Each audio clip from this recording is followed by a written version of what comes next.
Hey guys, Johnny again from Soundshield, and today we're going to do something cool. We're going to take you into our workshop and show you how the pros do it. So we're going to show you how we build a template for like a Chevy door or any kind of door, and we'll show you all the little tips and tricks and tools that we use.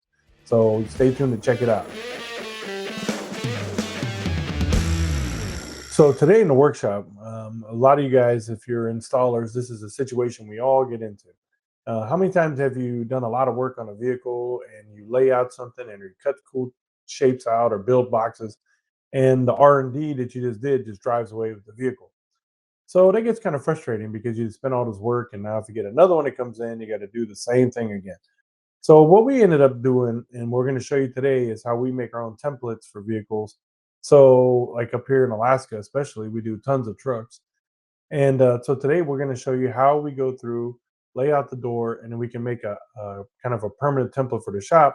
So the next time you get the same vehicle to come in, now you can just pull that template out of your filing cabinet or per se, and you can lay it out, and it makes the install job go way faster because you already did all the R&D. So in my shop, we probably have about 50 different templates that we use.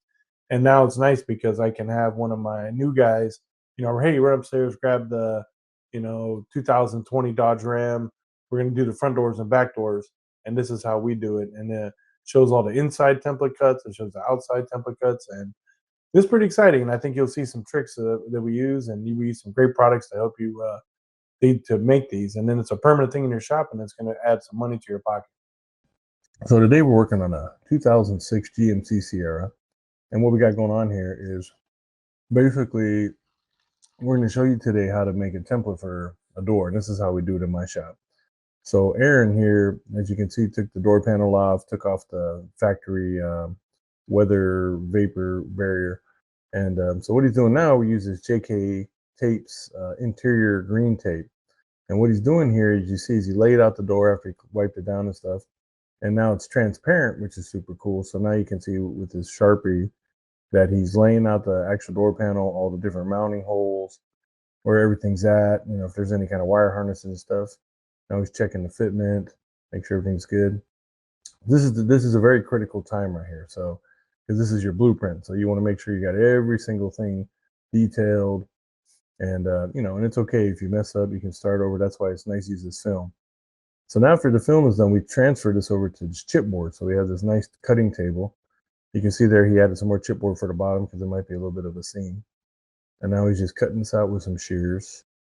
And so the nice thing with the chipboard is this is your R&D, So a lot of times you guys will do installs and, you spend time on this door, then the guy leaves, so all your R&D drives out the door with him.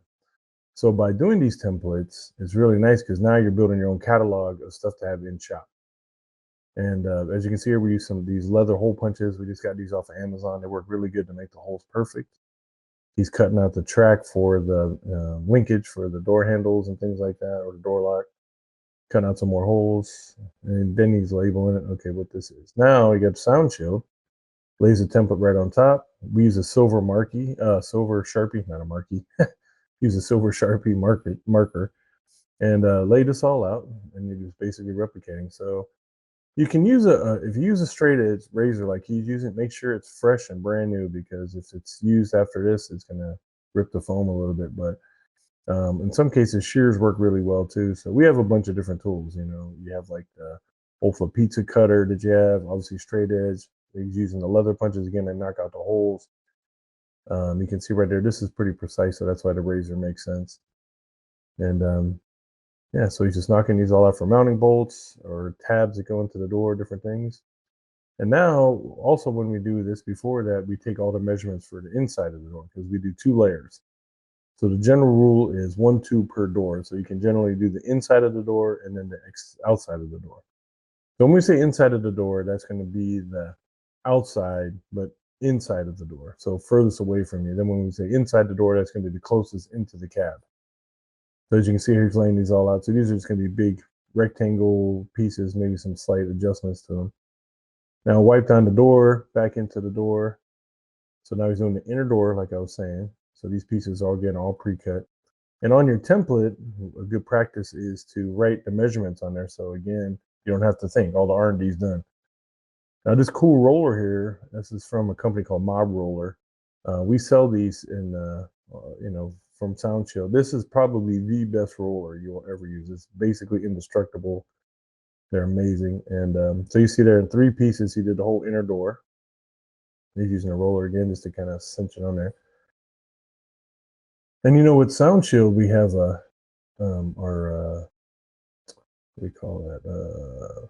Pressure sensitive adhesive. Sorry. So once you kind of touch it on there, make sure you're good, because you can pull it off. But once you actually press it, it's going to stick very solid. Now you see he's doing the outer door, which this would be again closest to the cab. And all that work and all that R&D he did now pays off here. You see, so he didn't even have to think. Everything lines up perfectly, matches everything nice, and now you have a permanent template in your shop. So in my shop, we built like a big kind of like a stand, and we put all of our different templates in. And this is really nice because now you have this catalog. We probably have about 50 different vehicles we have templates for. And then the nice thing is also, like Aaron is my head guy, so he's the most expensive guy in the shop, right? But you can also later on have your garage helper, or your lower guys do this, because all the work is already done. They can't mess it up because it's already, all the R&D is done. This makes it perfect. As you can see here, every mounting hole is there. The holes are cut out perfect. And this is how we do it at my shop. And this is your pro tip, from our workshop. This is exactly how we do every car. And take that as an opportunity to, like, again, increase your catalog and have more vehicles on hand, so that way you can make more money, because you're going to be profitable because you're not thinking anymore. So what do you guys think? Huh? Pretty cool. This is how we do it every day, man. This is a real working shop. We're high volume, so we just we got to be able to find ways to be more efficient. So if you have any questions, or any, you missed something you don't quite get, definitely hit me up. You can hit me up at john@soundshieldUSA.com. You can definitely check out our website at soundshieldUSA.com. And we hope this helps. We're going to continue to do these workshops for you and show you how the pros do it. It's part art form, and it's part function. So we hope this helps you guys out, and we can't wait to show you the next video.